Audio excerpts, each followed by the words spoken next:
Gulchilarning siri xuddi shu narsa. Qahramonimiz yosh fermerlar chempionatida ham ishtirok etmoqda. Qo'shni Qozog'iston, Qirg'iziston, Tojikistondan ham bizlarning gullarimizga talab yuqori. Gulchilik bilan necha yildan beri shug'ullanasiz? 5 yildan beri. Ana texnologiya. Asosan biz Gollandiyaning atirgul navlari va geranimizdan Gollandiya turlarini yetishtiramiz. Maqsad g'alaba qozonish, birinchi o'rin bo'lish. Ana texnologiya. Tashqarida qaysi fasl bo'lishidan qat'iy nazar, ichkarida 12 fasl mehnat davom etadi. Assalomu alaykum. Bugun siz bilan gulchilikning o'ziga xos sirlarini o'rganamiz. Bugungi lokatsiyamiz Toshkent viloyati Qibray tumanida joylashgan Royce Farm gulchilik issiqxonasi.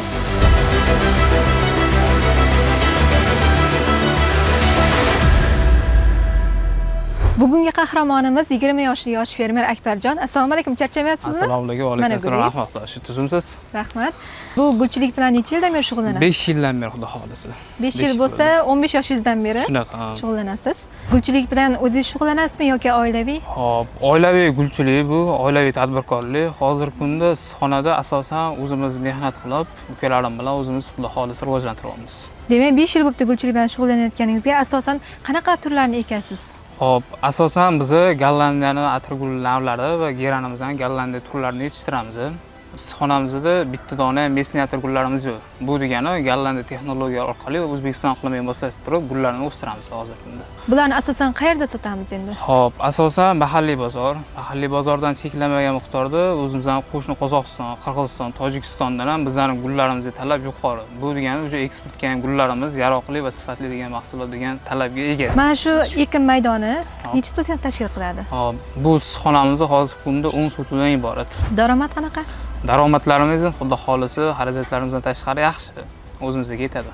Ijtimoiy tarmoqlardan sizni kuzatib keldim. Asosan gulchilikning sirlarini o'rgatgansiz, qanaqa tez rivojlanadi, nimasi ko'p hosil beradi. Shularni ham bitta ko'rsatib berasizmi? Hali hozir ko'rsatib beramiz. Gulchilarning siri xuddi shu narsa.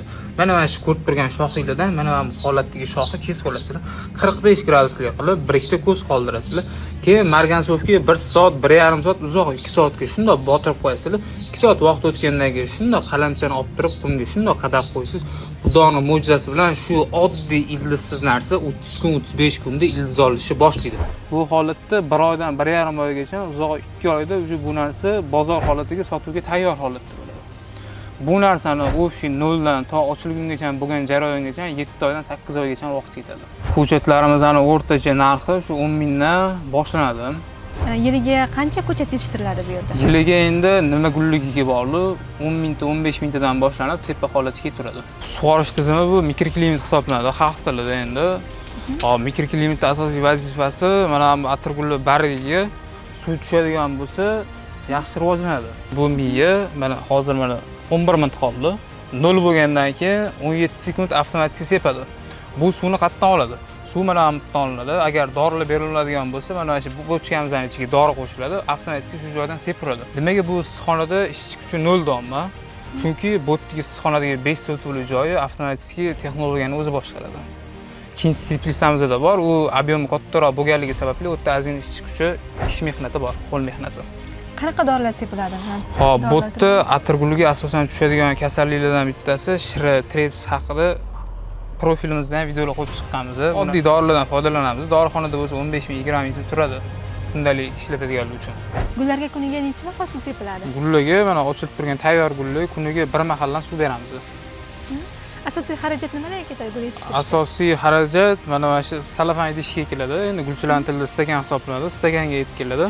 Keyin gulni o'zini ildiz olib olgungacha bo'lgan oziqalari, suv, elektr energiyasiga xarajat ketadi. Qahramonimiz yosh fermerlar chempionatida ham ishtirok etmoqda. Qaysi yo'nalishda ariza topshirdingiz? Yilning eng yosh issiqxonachisi nominatsiyasi bo'yicha xudo xolisa topshirdim. Maqsad g'alaba qozonish, birinchi o'rin bo'lish. Biz sizga omad tilaymiz. Rahmat.